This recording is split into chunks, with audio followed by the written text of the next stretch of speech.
Hi, welcome back to my channel. 大家好久不见。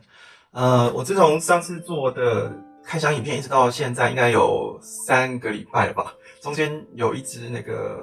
占卜的影片。今天我要介绍的这副牌呢，它其实也隔了好一段时间。然后呢，已经有几位朋友在敲完等待了哦，差不多5个吧，有3个是台湾的朋友，然后2个是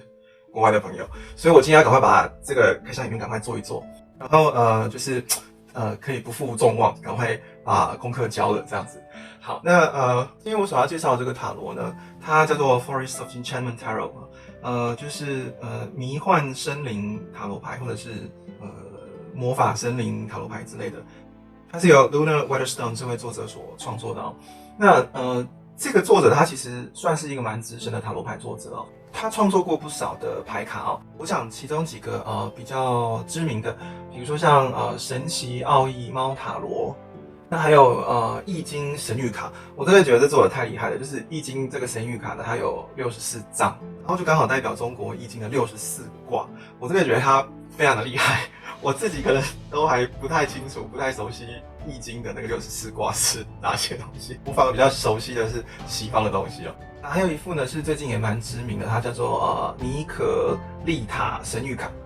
这副塔罗牌呢，它其实并不算是新的塔罗牌，它其实是在2019年的10月份就已经出版上市了哦。那其实我一般并不是非常喜欢动物主题的牌卡，然后我一开始呢以为它是一个以动物为主题的牌卡，但是后来我发现它并不是，我完全误会它了。它是一个以森林场景为主题，虽然说有动物，但是动物不是主角哦。那这副塔罗牌的盒子它非常的大哦，然后也非常的厚实。它是由美国的出版公司叫做利伟林全球出版社出版。这个出版社呢，大部分都是以神谕卡比较多哦。那它的塔罗牌呢比较少，但是却是比较精致哦。我指的比较少是说它比美国游戏公司 US Games 还有圣甲虫之前介绍过的圣甲虫比他们还要再少量不过它的牌卡都非常的精致，而且非常的漂亮哦。那这个盒子的大小呢，我说很大，可能大家不太有概念。那我们来比一比看，这是一般的神谕卡的大小那这个是塔罗牌的大小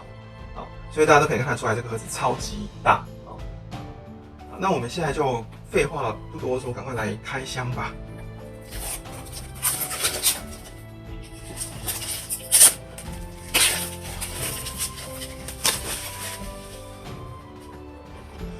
好，来看一下这个盒子，我觉得它的盒子真的是非常的精美就是感觉就是一个精装版的东西哦。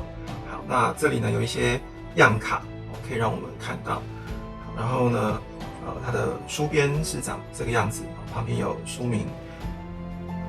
那这个就是利伟林的 logo这里面呢有78张牌，而且它的说明书呢多达了240页。好，然后这个盒子呢，它是磁铁的设计就是这样，哇，真的是非常的豪华，非常的气派。然后这边呢有个小丝带，我们可以把这个书本拿起来。这个书大家可以看一下，是不是真的非常非常的厚？Your path through the enchanted forest， 通过这个魔法森林的路途。好，那么来看看这个书里头，哇，我没有看错哦，这整本是全彩的。那这是目录页的地方一开始有 introduction 介绍 The Forest Journey， 这是Major Arcana 大牌呢是在讲述整个森林的一个旅程那么 Forest Style 是 Minor Arcana， 所以小牌呢是森林的一些故事，以及 Forest People Cards， 这个看起来应该是宫廷牌吧。最后呢还有 Spreads 牌阵的介绍，最后面有这个 Tarot Journal 塔罗日记。那我们大概来简单的翻一下这本书的内容Introduction 的这边。这边有介绍，这是 Major Arcana 传统韦特的大阿尔克纳牌卡的名称，然后以及在这个Forest of Enchantment Tarot 里面它所改变的名称对照的一个表格。那再来这个是 Minor Arcana所以4个元素 Wands 权杖变成了 spells， 这是咒语。cup 圣杯变成了 visions， 这是愿景。swords 宝剑变成 challenges， 这个是挑战。然后pentacles 变成 boons， 就是金币变成了这个 boons 该怎么解释呢？就是一些可以改善我们生活品质的一些物质。其实我觉得意思蛮相符的。好，那接下来我们很快的来翻一翻这个书的内容。哇，这个是，哇，这个让我太惊艳了。你看，我们每翻一页就会有一面是满版的牌卡图案，然后一面呢是牌卡的解说。那底下这边有一个 meaning at a glance， 就是我们在看这个牌的时候的一个意义，以及 a close look。就是他还解说了这里面藏了什么样的细节，你可以去留意的。哇，这个真的是太精致的一本书了，我觉得这个真的是这可以独立卖了吧？这本书，哇，这本书要是弄丢了，应该会很伤心很难过。好，然后不止大牌我们一直到你看这是 Three of Spells， 这个是已经小牌 Minor Arcana， 78张，每一张牌卡都有满版的画面跟介绍、讲解等等。哇，这个真的是好，我再找时间再慢慢读这本书。再来这个是spreads， 这是牌阵，一张、2张牌的，还有简单的牌阵的介绍。其实这个大部分的一些塔罗牌的说明书多少都会有一些牌阵你可以参考，你也可以用自己喜欢的或者是习惯的这就是 Tarot Journal 在学习塔罗牌很重要的一个塔罗日记，写下你对这张牌卡的一个感受启发，或者是你在占卜的时候的一些记录等等有帮助我们对牌卡的连接。好，那这就是非常厉害的一本书。好，接下来我们就来看看牌卡本人啦，一样是透过这个丝带把牌卡取出来。它感觉好像有一点点的小，我是说比一般的塔罗牌。好，我拿一张，这个是 The Light Seers， 对，果然稍微小一点点，但也不是太，宽度差不多不过高度是稍微短了一些些，不过还好没有差很多。好，那这个盒子这个盒子底下呢，它真的做的蛮精美的这里还有天鹅的画面。这个呢，该怎么说？我觉得这种盒子其实做的非常的美但是有一个问题就是，我们接下来的牌卡，你可能要帮他找个衣服穿的，要用一个牌带，或者是要找一个独立的，另外找一个牌盒给他用。好，那我们可以看到这个牌本人呢，他还包了一层膜，那我们就接着再来拆第2层膜吧。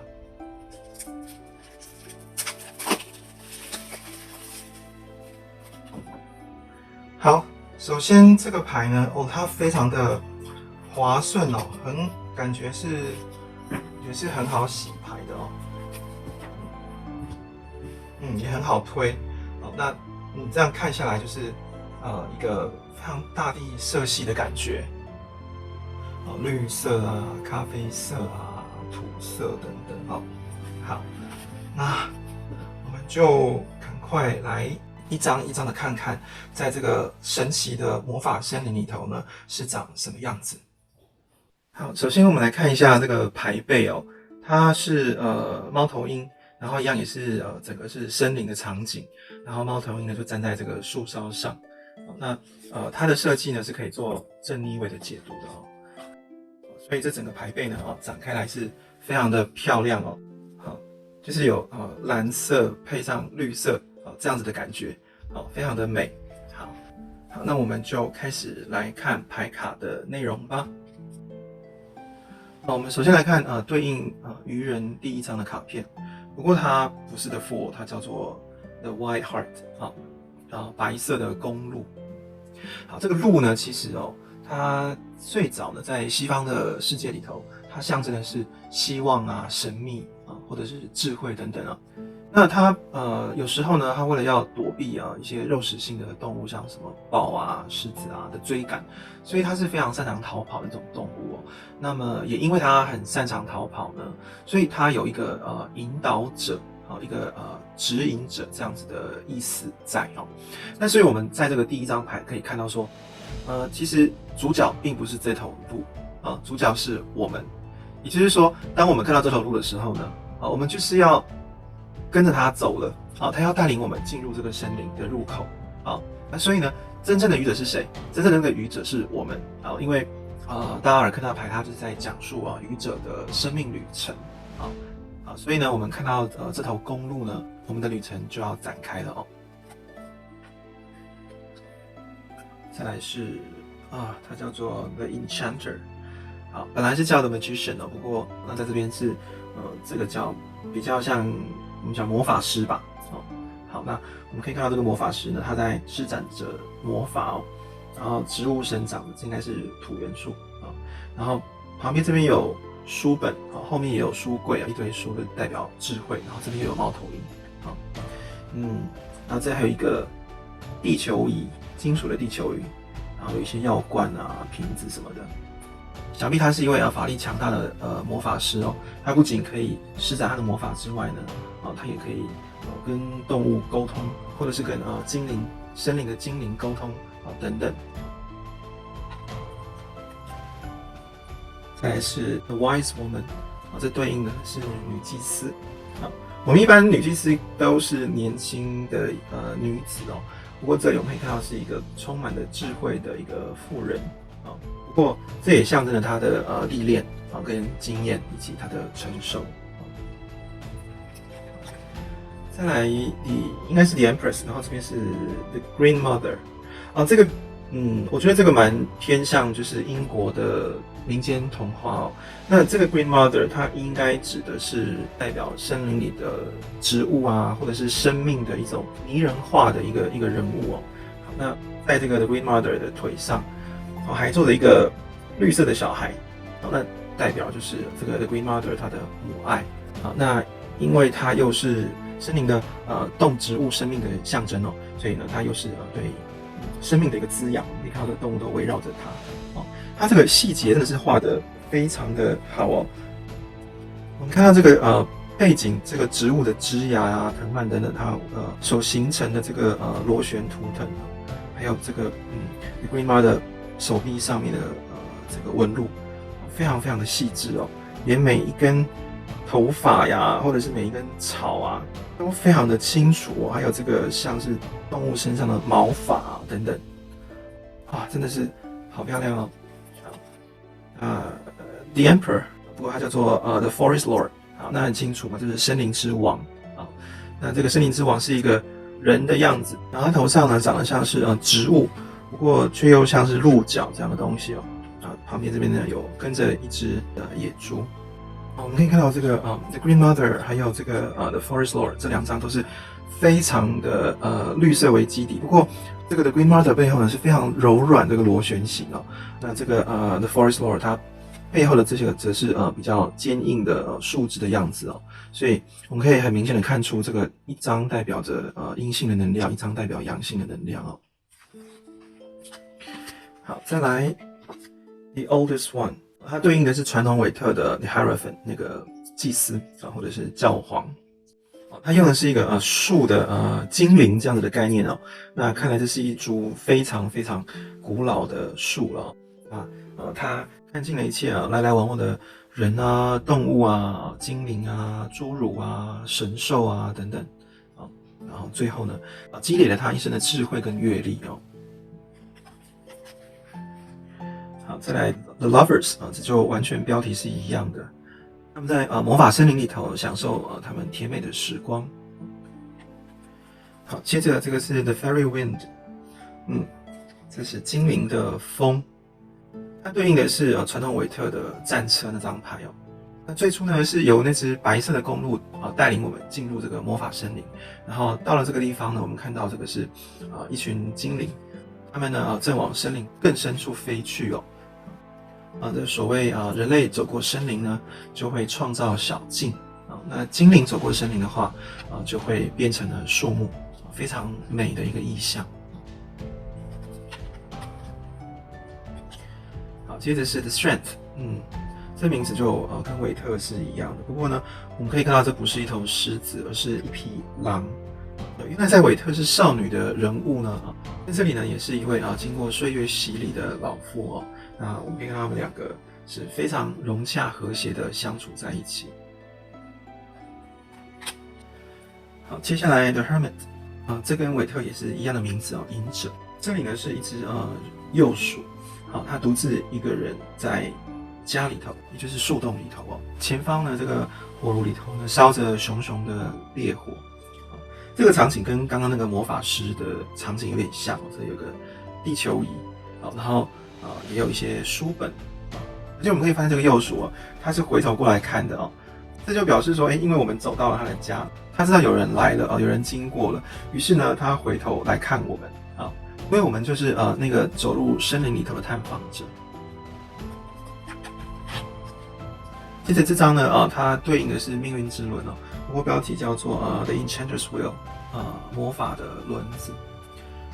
这看起来像轮子的这个呢，是一个螺旋的藤蔓跟树枝所构成的。那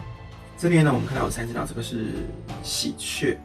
在欧洲的故事传说中喜鹊是一种非常喜欢闪闪发亮的东西的哦。虽然它并不是蜘蛛网，不过因为喜鹊爱收集的个性呢，所以这里也充满了许许多多的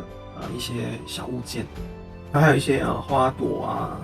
还有这个是胡寄生等等编织出来的一个网不过我们仔细看，在这个螺旋形的这个网子当中呢，还有类似像生命之花或者生命种子这样的图腾它也是一种曼陀罗形式的存在接着是 The Huntsman 猎人，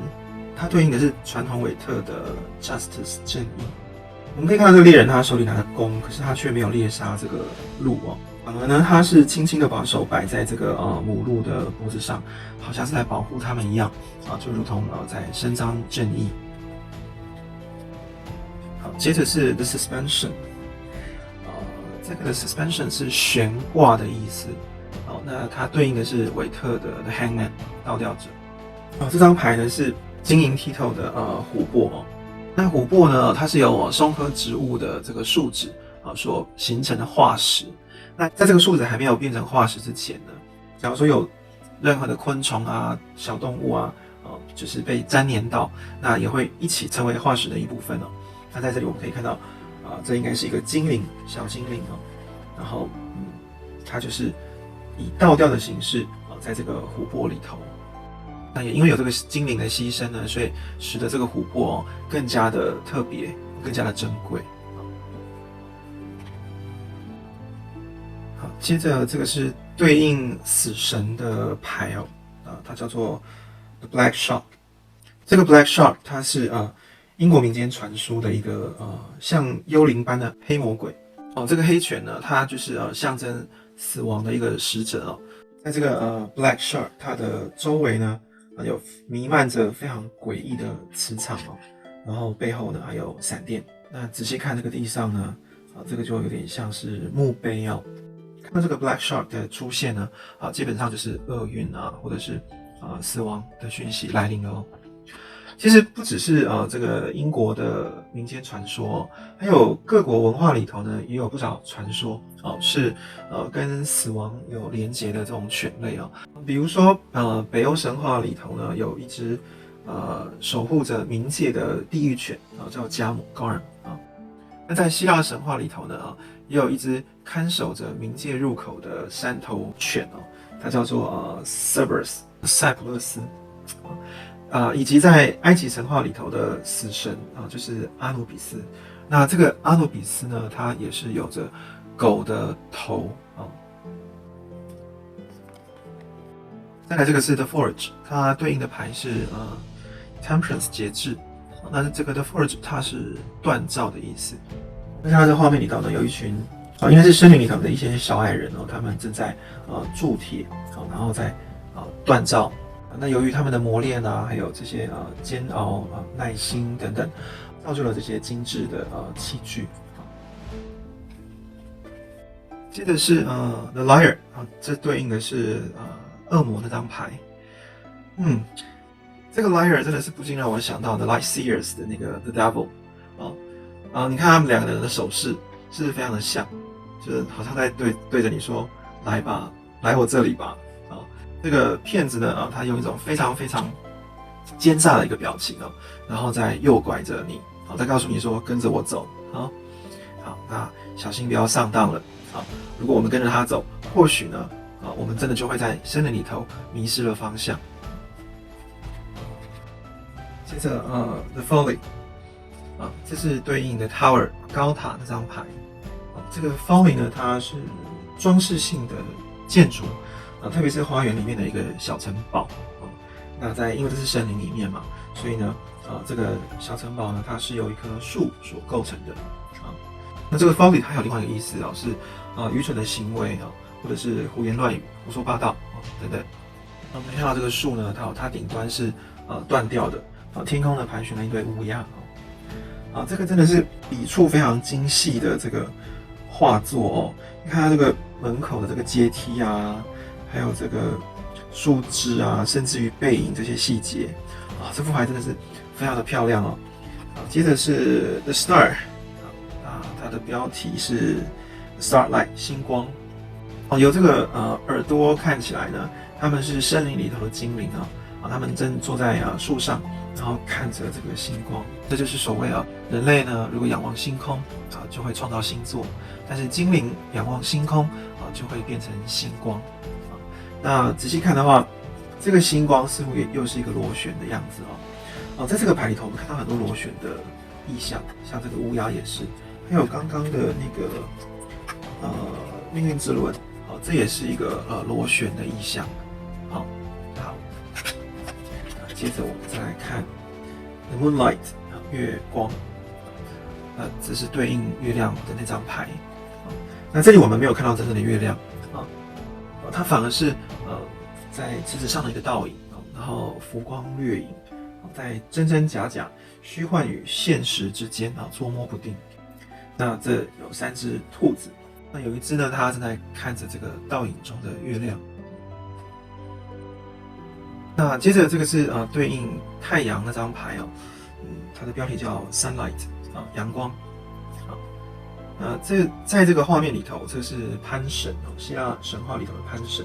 他是牧羊神那他也是住在森林里头的一个神祇。他吹着排笛，然后在这个树梢之间呢，太阳的光辉照进了森林里头这张牌是非常有意思的一张牌，因为通常这个潘神都会被刻画在恶魔那张牌里头。那原本被指涉为恶魔的潘神，它跟太阳有什么关系呢？在这个潘神的字源里呢，Pan 它是源自古希腊语的 pass 就是指一切或者是全部的意思它甚至于是整个宇宙的一个象征也是自然的化身那么它所吹奏出来的笛音呢是被理解为宇宙的一个和谐而且潘神他也会保护猎人保护牧羊人甚至于农人以及住在乡野之间的人那甚至于呢他也会帮独自旅行的人呢驱赶恐怖那我们现在就是在这个魔法森林里的旅人此时此刻呢，潘神他正在为我们驱赶恐惧并且迎来温暖跟希望的阳光接着这个是审判但是它不叫 The Judgment， 它是 The Council of Animals 动物们的议会那我们可以看到，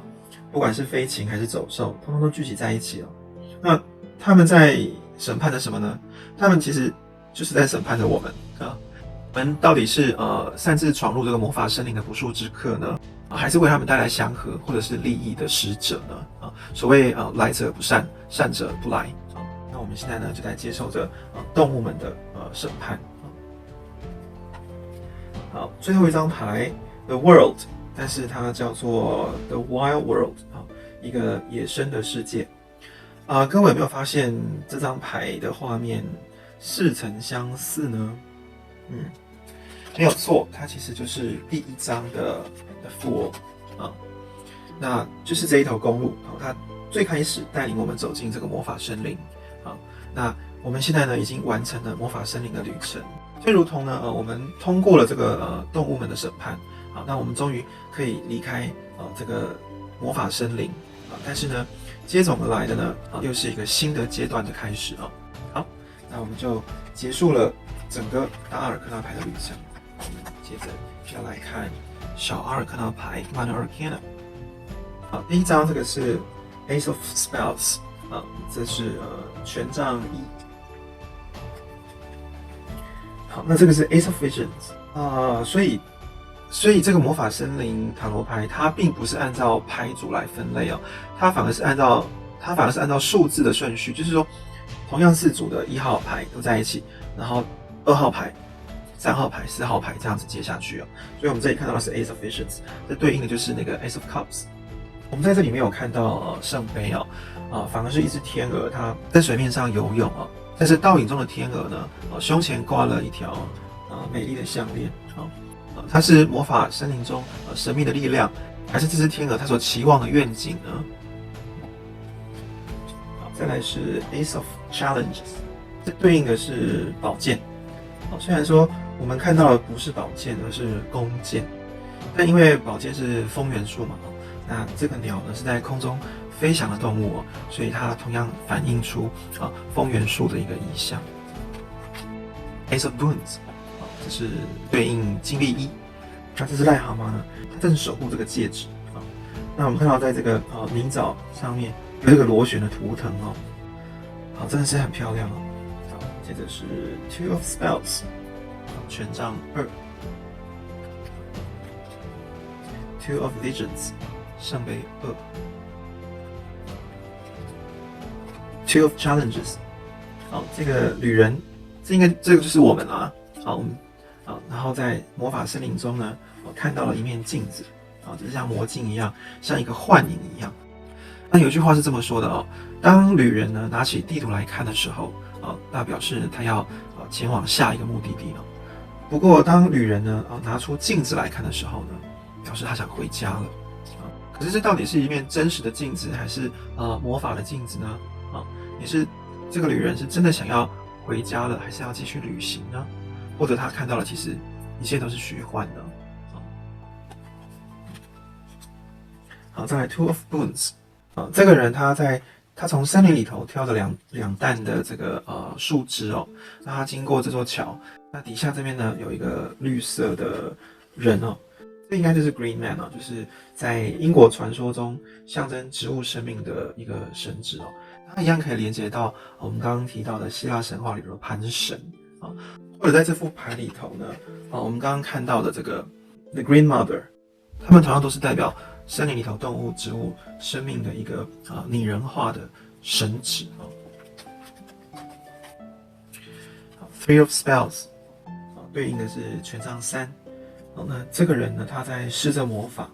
他在核桃壳上面呢燃烧着蜡烛那他们正顺着水流要前往他方那天空中呢还有几只小精灵的飞影Three of Visions 这对应的是圣杯33只熊，他们这个欢天喜地的在跳着舞，在庆祝着。Three of Challenges 这对应的是宝剑3那我们可以看到这个父亲，他似乎是因为丢失了孩子所以非常的伤心，非常难过，然后甚至于非常的着急那这同时也是传统韦特里头那个宝剑3就是撕心裂肺然后伤心欲绝那样的意象Three of Boons 这对应的是金币3。这个老婆婆呢跟这个小矮人他们一起合力煮着汤药。那前面这只乌鸦呢它带来的讯息，在北欧神话里头呢乌鸦它正好是奥丁的宠物那它总是会给奥丁带来一些新的讯息也就是一个信使的意思。Four of Spells 权杖4这里有4个精灵这4个精灵呢，他们手中握着铃兰。那深夜时刻呢，他们走进了魔法森林来去探险。Four Visions 啊，这对应的是圣杯4啊，那一样啊，是一个无精打采的人啊，坐在水池边，圣杯的水元素啊，以及这个人感到非常的倦怠。Four of Challenges， 这对应的是宝剑4。那很有趣哦，宝剑4怎么会是一棵树呢？啊，那我们可以看到这棵树的周围哦，都是枯枝，而且呢，完全是暗淡无光的样子。整个画面只有这棵树哦是发着光芒的哦，让它反映出原来宝剑4那个休息的状态啊，一种宁静祥和的感觉啊，以及脱离世俗啊这样的一个止息的心境哦。Four of Moons， 他们看起来是森林中的小矮人哦。啊，前方的这个妇人呢，她紧紧抱着她手中的像是食物啊，或者是她的财产也好，她不愿意分享，也不愿意奉献。Five of Spells， 啊，这对应的是权杖5。那在这里呢是有5个人啊，他们拿着魔法棒啊在斗法，然后输的呢就会被变成青蛙，所以这也是权杖5那个斗争的意象哦。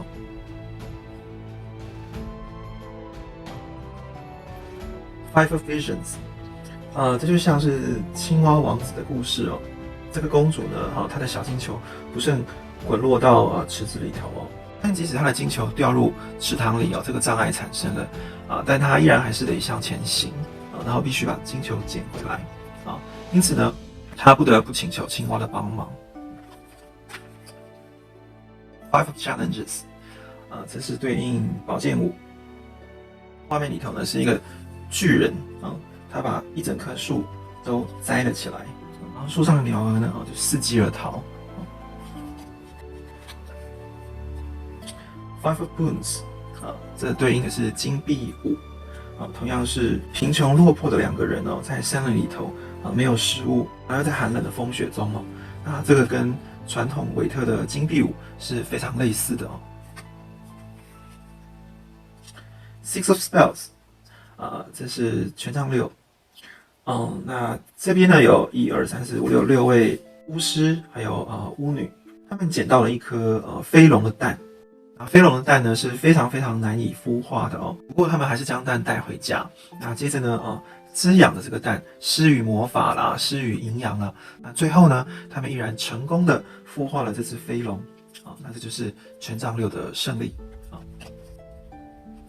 Six of Visions。这个是对应圣杯6。圣杯6是一张儿时记忆的牌它代表的是一个怀旧。这个天真无邪的小女孩呢，她好像躲进了她的一个秘密基地仙子小矮人还有猫头鹰都在陪着她。各位有没有注意到这个是在捡金球的青蛙呢？Six of Challenges， 这对应的是宝剑6。那这是一个像精灵或者是小矮人的女孩有几匹狼呢要攻击她，所以她躲到了树上她是在寻求一个逃生的方法。Six of Boons， 这是金币6这个女孩呢她在森林里头迷了路，又冷又累的她忍不住睡着了。不过呢这群小白兔呢跑来窝在她的身上给她温暖并且呢陪伴她，就是金币6帮助他人施舍的意思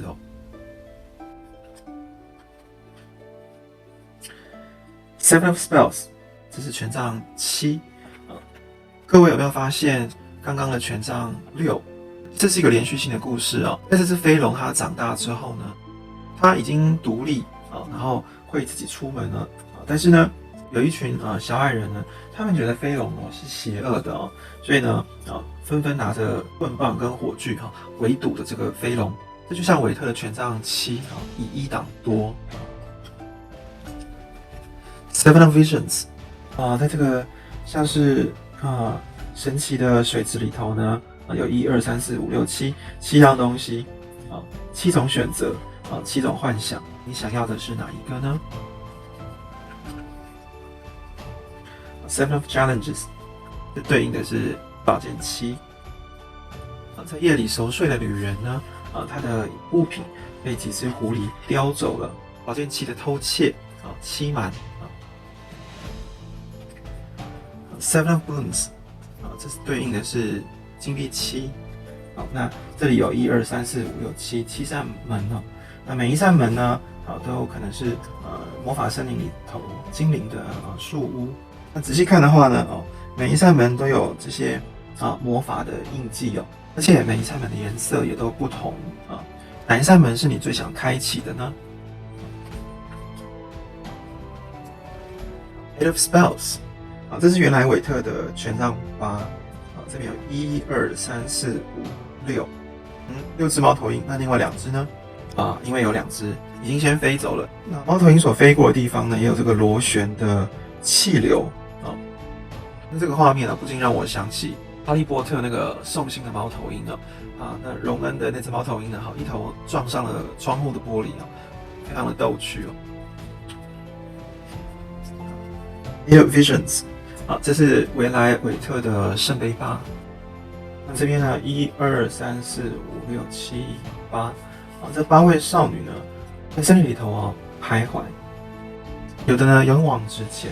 那有的呢正在追寻着什么，有的人呢可能在逃避现实，那有人呢要转身离开了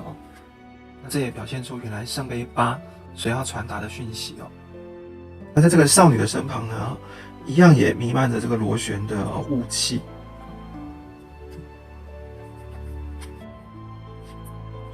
Eight of Challenges 这是原来的宝剑8。那宝剑8呢，就是像这样受困着，而且呢双眼是蒙蔽的。那这些荆棘呢刺伤了这个少女的手臂那并且呢她觉得好像无路可退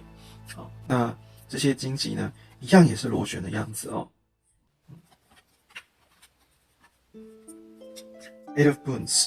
这是金币8。那这个女人呢她在纺着纱，她所纺织出来的这个纱呢是发着金色的光芒的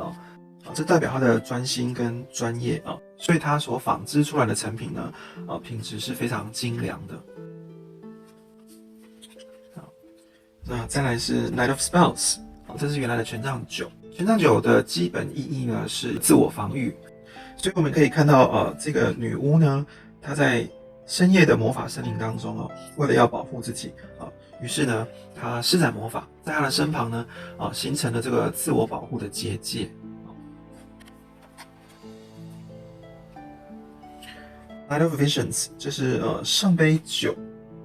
一直到这边呢我们都没有看到任何的杯子不过一定都会有水那也就是圣杯的水元素。那在这个钱币里呢有3条鱼，它们构成了一个螺旋的形状这个螺旋的形状呢又称为凯尔特螺旋的符号，或者又叫做凯尔特结。凯尔特呢它是在早期大不列颠群岛的一个族群那当中也包含了高卢这个民族那学过塔罗牌的人一定都对那个凯尔特十字展开法那个牌阵非常的熟悉即使对这个牌阵不熟呢，那一定也听过，甚至于也看过凯尔特它可以算是一种信仰，就如同像萨满一样那这是一个非常非常古老的符号这个符号呢，甚至于是从17时代就有的。那在这个符号当中的3个螺旋呢它代表的是一个凯尔特的一个宇宙观，也就是天堂、空中跟地球这3个领域。那它也可以代表生命的3要素就是阳光、空气、水，还有它也能代表时间的总和，就是过去、现在以及未来那在这个锦壁上面的花卉蕨类还有这个蒲公英甚至于这个锦壁上面的苔藓都画得非常的细致然后不仅是金币上有螺旋呢，连这3条鱼呢它们跃起所溅出来的水花呢也有一个螺旋的样子在这里我在这找不到别的形容词来形容这个画的精工了Knight of Challenges 这是对应原来的宝剑9那这个小孩呢他非常的恐惧他在躲避这个树精的威胁那就是像原来那个宝剑9那个梦魇挥之不去的恐惧Knight of Wands 这是原来的金币9那这个意象跟传统韦特是非常接近的哦，几乎一模一样啊。这是一个精灵啊，它在它的家园门口呢，跟着一个蜂鸟在玩。那这里有一只扫把，在打扫他的家里之后，并且采收了他所需要的水果。那他正在享受他努力之后的成果跟喜悦。然后他背后的这个呢是他的床铺。我们如果近看的话，在这个床铺边呢，还有一个小小的烛台哦。真的是一个非常温馨的家园哦。那这个精灵呢，脸上洋溢着满足的笑容。Ten of Spells， 这是原来的权杖10。我们可以看到这几位小仙女呢，她们似乎非常的疲倦，非常的劳累了啊。那天空中的曙光已经升起了，所以看来她们狂欢了一整夜哦，现在正感到非常的疲劳就如同原来的权杖10，一个人呢，他背负了重担哦，非常非常的疲累哦。Ten of Vision， 这是圣杯10那一样我们看到了水那这是独角兽的一家人。独角兽呢是非常非常神圣的动物哦，他们正一起共度他们恬静的家庭生活。Ten of Challenges， 这个人呢，他非常挫败的坐在树底下哦，他的马呢在旁边也是垂头丧气哦。那宝剑以及盔甲都损毁了哦，这也是韦特里头的宝剑10哦，这般痛苦的结束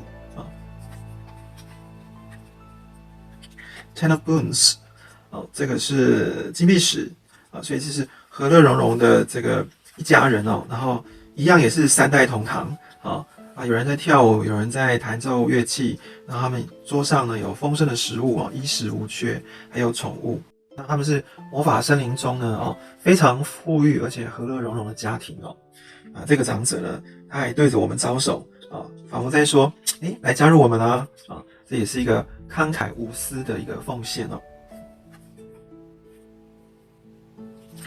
接着我们要来看的这个是原来的宫廷牌。那传统韦特的宫廷牌呢是 Page 侍从那在魔法森林里头呢是改成了 Child 是小孩，所以 Child of Spells 这是权杖侍从然后 Child of Visions 这个是圣杯侍从那在蜘蛛网上面的露水呢也是螺旋的形状Child of Challenges 这是宝剑侍从Child of Boons 这是金币侍从。那金币侍从的这个画面很像我们童话故事里头那个糖果屋。那这个小孩呢，他充满了好奇想要知道说这个糖果屋里面有什么东西。好，接下来Seeker of Spells 原来的这个Knight 骑士变成了 Seeker， 就是追寻者所以 Seeker of Spells 就是对应着权杖骑士。Seeker of Visions 这是圣杯骑士。Seekers of Challenges 这是宝剑骑士穿着盔甲，然后拿着宝剑。Seeker of Boons 这是金币骑士。接着Weaver of Spells，Weaver 它是编织者可以是编织魔法，或者是编织梦想。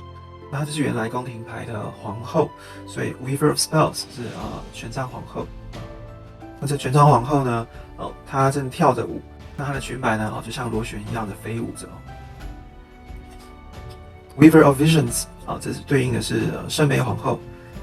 水元素所以这就像美人鱼一样那这是在魔法森林中的水底。Weaver of Challenges 宝剑皇后。这个宝剑皇后好像纳尼亚传奇里面的冰雪女王然后一样是周围的植物呢也是螺旋的样子这个冰雪女王呢非常的冷静非常的有智慧。Weaver of Boons 这是金币皇后这是一个非常富裕的精灵那她不住在树洞里头了她有自己的小木屋非常的可爱。她手中捧的这个盆栽呢上面还有一个爱心那这象征的就是一个分享。如果我们仔细看的话，在这个窗户上面还有一只小黑猫。Keep Keeper of Spells，这个 Keeper 呢是保持者、拥有者哦。那 Keeper of Spells 对应的就是权杖国王。那他手中呢喷发出来的火焰呢，就成为了一条飞龙并且形成这个火焰的气旋。Keeper of Visions， 这个是圣杯国王。那这是一样是魔法森林中水里那只大王鱼哦。那旁边的这个一样有螺旋的贝类。Keeper of Challenges， 这个对应的是宝剑国王。那他似乎是这个魔法森林里面的精灵长老哦。他的衣服上面呢还有这个螺旋形的荆棘的图腾。最后一张这个是 Keeper of Boons， 这对应的是金币国王。那这个金币国王呢，他住在水晶的洞穴里头哦。还有一只宠物呢，躺在他的大腿上。前方这边还有一些宝石啊、坠子啊等等身上还有一个钱袋。好，那我们就看完了所有的78张的魔法森林塔罗牌。我个人认为呢，这个魔法森林塔罗牌呢，真的是一部精彩之作哦。那它采用的是无边框的设计，所以呢，让画面更加的饱满哦。那虽然在名称上呢，它做了许多的改变哦，但是其实依然还是看得出传统韦特的架构，所以它其实并不会太难上手哦。那如果你问我会不会拿这副牌来做占卜的使用呢？我觉得我应该会舍不得用吧，除非说我再买一副啊。那所以呢，如果有一天你在我的占卜影片里头看到我使用这副牌的话，那就表示我买了第二副啊。那这趟魔法森林之旅大家喜欢吗？欢迎你留言告诉我哦。那感谢你花时间观看我的影片如果你喜欢我的影片的话欢迎给我按个赞哦那如果你还没有订阅我的影片呢赶紧按下右下角这个订阅按钮，并且呢把我的影片分享给你的朋友跟家人。那你有任何的想法跟意见都可以留言和我交流，我会感到非常的开心哦。这个作者呢Luna Weatherstone 他有自己的官方网页，那我会把链接放在说明栏那今天的塔罗开箱介绍就到这边，好，那我们下次再见喽，拜拜。各位朋友，非常抱歉在这边我要更正一则说明在小牌里面那个 Two of Boons 那个绿色的那个像怪兽的，它不是绿人我后来翻了说明书才知道，它其实是 Ogre 它是一种食人兽那它是欧洲传说中的怪物它常常出现在奇幻的文学小说或者是影视作品，甚至于电玩中都可以看到那这个 Ogre 呢，它平常喜欢躲在黑暗的地方，像山洞废弃的建筑森林里还有相对经常会出现的道路，因为它是一个肉食性动物然后非常的爱吃就是专吃人还有动物这样子。有时候它也会躲在桥底下等待人或者是一些家畜等等他们经过那个桥。那如果你不慎掉落到那个桥底下呢你就成为它的盘中飧像知名的动画史瑞克它的形象其实也就是源自于这个 Ogre我之所以用这个补充的方式来说明，而不是把原本的讲解抽换掉的原因是因为这副牌它真的是非常充满了凯尔特的元素那绿人呢，它也是在凯尔特神话当中非常重要的一个我们说精灵或者是神职虽然说那个说明它并没有符合牌所要呈现的东西，在牌卡上呢对绿人所做的一些相关的解释跟说明我相信那也是重要的讯息之一所以呢我就把它保留下来我知道这支影片做的非常的长，比我那个